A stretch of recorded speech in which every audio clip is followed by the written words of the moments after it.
ស្វាគមន៍មកកាន់ Revlon Face to Face សប្តាហ៍នេះខ្ញុំនឹងបង្ហាញប្រិមិត្តពីភាពងាយស្រួលនៃ Makeover ចំពោះខ្ញុំ Makeover គឺជាការផាត់មុខឲ្យคล้ายទៅជាពីតូចទៅធំឬពីធំឲ្យទៅជាតូច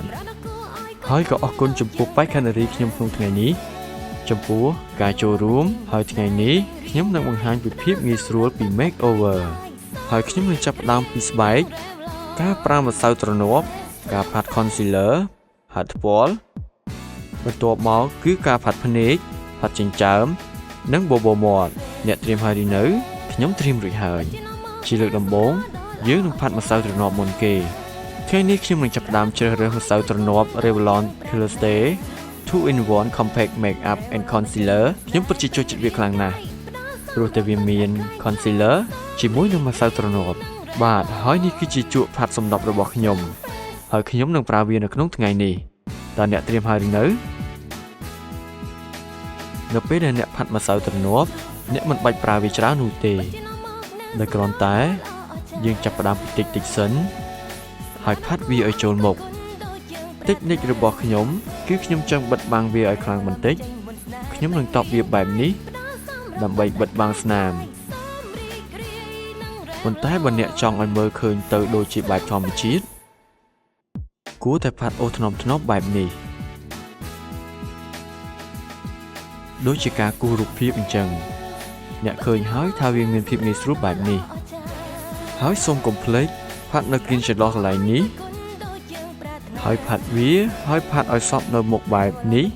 ការប្រើជក់គឺងាយស្រួលណាស់សម្រាប់ផាត់កន្លែងបែបហ្នឹង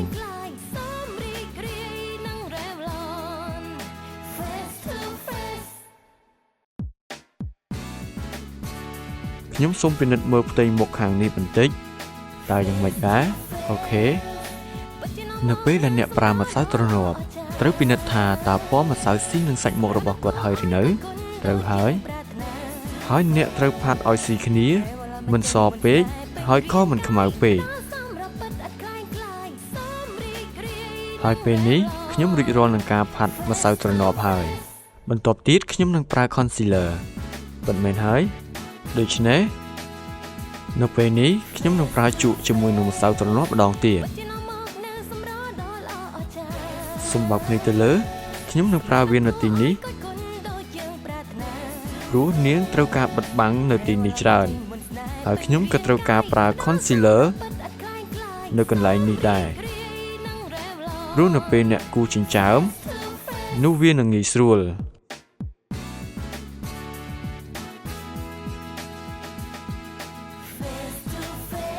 អ្នកឃើញហើយពីភាពងាយស្រួលក្នុងការប្រើប្រាស់ម្សៅទ្រនាប់គ្រាន់តែប្រើជាមួយនឹងម្សៅទ្រនាប់នេះដែលមានទាំង Concealer ពិតជាងាយស្រួលណាស់បន្តិចទៀតនេះយើងនឹងបន្តដំណាក់កាលបន្ទាប់បន្តទៀតខ្ញុំនឹងធ្វើឲ្យមុខនាងរាង slim ដោយគ្រាន់តែប្រើ Darker Shade of Foundation នេះគឺជា Revlon Colorstay Airbrush Effect Makeup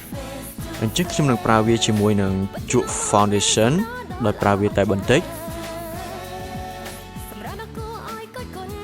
ហើយខ្ញុំនឹងចាប់ផ្ដើមវានៅកន្លែងនេះមុនគេផាត់អូសបន្តិចហើយតបឲ្យចូលសាច់បែបនេះហើយផាត់នៅកន្លែងនេះដែរនៅកន្លែងនេះដែរ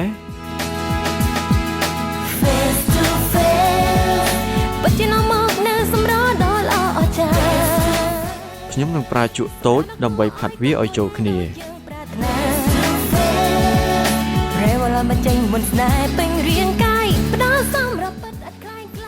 នេះគឺជាវិធីងាយស្រួលមួយដែលអ្នកអាចធ្វើវានៅផ្ទះមែនហើយបន្តិចទៀតយើងនឹងចូលដល់វគ្គបន្ទាប់ខ្ញុំនឹងប្រើម្សៅពីលើជាមួយនឹង Press Powder Darker Shade ជាមួយនឹងជក់ថ្មីរបស់ Revlon គឺ Revlon Contour Brush វាងាយស្រួលណាស់ក្នុងការផាត់យើងយកជក់ផាត់ម្សៅបន្តិចហើយរលាស់ចេញបន្តិចហើយយើងចាប់ផ្ដើមផាត់ពីលើនៅកន្លែងដែលអ្នកបង្កើតទម្រង់មុខនេះ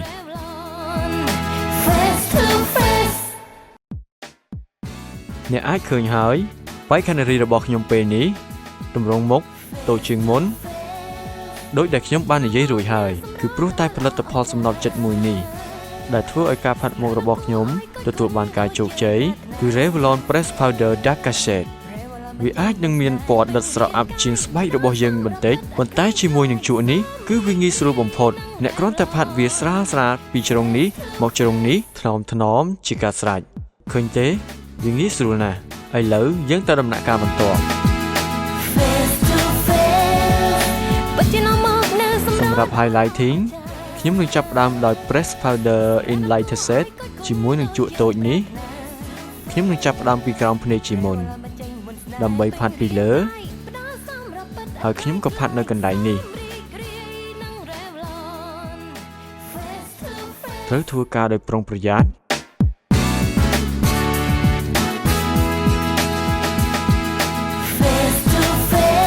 បន្ទាប់មកទៀតខ្ញុំនឹងផាត់ថ្ពាល់ដោយគូស color ថ្ពាល់នេះគឺជា Revlon Powder Brush មានលេខ002ហើយខ្ញុំនឹងប្រើវាជាមួយនឹងជក់នេះ Revlon បញ្ចេញមុនស្នេហ៍ពេញរាងកាយផ្ដល់សម្រាប់ពិតឥតខ្លាយសមរីករាយនឹង Revlon Face to Face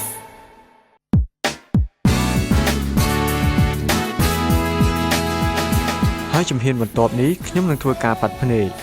នេះគឺជា Revlon Color Stay Highlighting Stick ខ្ញុំនឹងផាត់វាជាជំហានដំបូងឲ្យគាត់គុណដូចយើងប្រាថ្នា Revlon បញ្ចេញមុនស្នេហ៍ពេញរាងកាយផ្ដល់សម្រាប់ពិតឥតខ្លាយសមរីករាយនឹង Revlon ហើយជំហានបន្ទាប់ខ្ញុំនឹងប្រើ Revlon Color Stay Eyeliner ហើយនេះគឺជាប្រភេទខ្មៅដៃមួយដែលងាយស្រួលមែនទែនក្នុងការគូរយកទម្រង់សូមបិទភ្នែកឥឡូវខ្ញុំនឹងប្រើ highlight នៅកន្លែងនេះហើយផាត់ឲ្យចំពាក់កណ្ដាលត្របកភ្នែកគឺបែបនេះបន្ទាប់មកខ្ញុំនឹងប្រើជក់តូចនេះដើម្បីផាត់វាឲ្យសព្វចូលគ្នា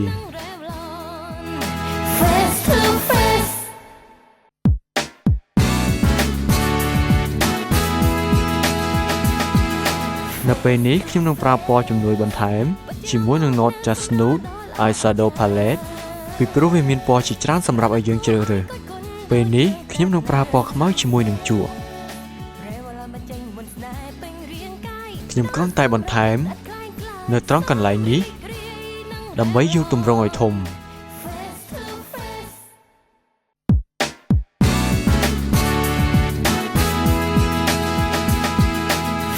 ហើយបន្ទាប់មកខ្ញុំនឹងជ្រើសយកជក់ផ្សេងមួយទៀតជាមួយនឹងពណ៌ដែលខ្ញុំត្រូវការគឺពណ៌ប្រផេះស្រាលខ្ញុំផាត់វានៅពីលើនៅកន្លែងដែលខ្ញុំបានផាត់ពីមុនហើយផាត់វាឲ្យចូលគ្នា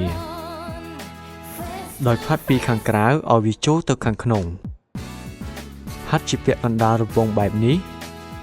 ឥឡូវអ្នកឃើញថាវាសព្វសាច់រលោងស្អាតហើយបន្ទាប់មកទៀតខ្ញុំនឹងប្រើ Shimmer Texture ខ្ញុំនឹងជ្រើសយកពណ៌នេះដោយសារខ្ញុំគិតថាវាស៊ីនឹងស្បែករបស់នាងហើយជាមួយនឹងជក់នេះទៀតសូមបិទភ្នែកបន្តិចខ្ញុំនឹងផាត់នៅពីលើកន្លែងនេះហើយផាត់ឲ្យចូលគ្នា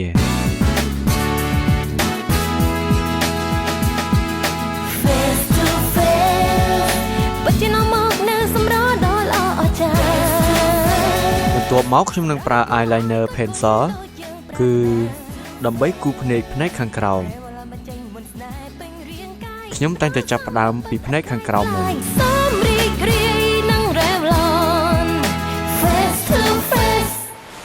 ខ្ញុំនឹងបង្ហាញជូនពីសារៈសំខាន់របស់វាបន្ថែមនេះគឺជា Revlon Eyeliner Liquid Eye Pen ប៉ុន្តែខ្ញុំមិនដឹងថាហេតុអ្វីគេហៅ Eye Pen ទេតោះចាប់ផ្ដើមសូមបិទភ្នែកឲ្យគាត់គុណដូចយើងប្រាថ្នា Revlon បញ្ចេញមុនស្នេហ៍ពេញរាងកាយផ្ដល់សម្រាប់ពិតឥតខ្លាយសមរីករាយនឹង Revlon Face to Face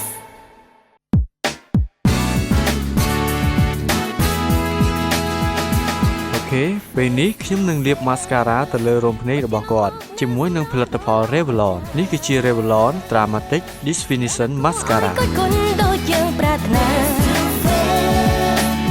ឡាបញ្ចេញមន្តស្នេហ៍ពេញរាងកាយផ្ដល់សម្រាប់ពិតឥតខ្លែងខ្លាយសូមរីករាយនឹង Revlon Face to Face ហើយពេលនេះខ្ញុំនឹងធ្វើការគូសចិញ្ចើមខ្ញុំនឹងប្រើ Revlon Eyebrow វាពិតជាងាយស្រួលណាស់យើងចាប់ផ្ដើមពីកន្លែងនេះហើយបន្ទាប់មកគូ ប្រាថ្នា Revlon បញ្ចេញមន្តស្នេហ៍ពេញរាងកាយផ្ដល់សម្រាប់ពិតឥតខ្លែងខ្លាយសូមរីករាយនឹង Revlon បន្ទាប់មកទៀតខ្ញុំនឹងប្រើ Revlon Color Stay Lip Liner ជាមួយនឹងពណ៌ផ្កាឈូក Face to Face បិទចំណងមកនៅសម្រស់ដ៏ល្អអស្ចារ្យ បន្ទាប់មកទៀតអ្នកអាចជ្រើសរើសយកពណ៌ទាំងអស់មួយណាក៏បានដែលអ្នកចូលចិត្តលាបបន្ថែមអ្នកអាចជ្រើសរើសយកពណ៌ក្រហមនេះគឺ Revlon Lipstick ដែលមានពណ៌ថ្មីឆើតនិង sexy ប៉ុន្តែនៅថ្ងៃនេះខ្ញុំគឺជ្រើសរើសយក Revlon Ultra Matte Lip Color ដើម្បីលាបពីលើបន្ថែម Face to Face បិទចំណងមកនៅសម្រស់ដ៏ល្អអស្ចារ្យសម្រាប់ដ៏គួរឲ្យកត់គុណដូចយើងប្រាថ្នា Revlon បញ្ចេញមន្តស្នេហ៍ពេញរាងកាយផ្ដល់សម្រាប់ពិតឥតខ្លែងខ្លាយសូមរីករាយនឹង Revlon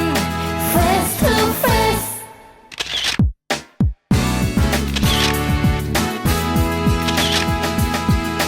Face to Face បិទចំណងមកនៅសម្រស់ដ៏ល្អអស្ចារ្យ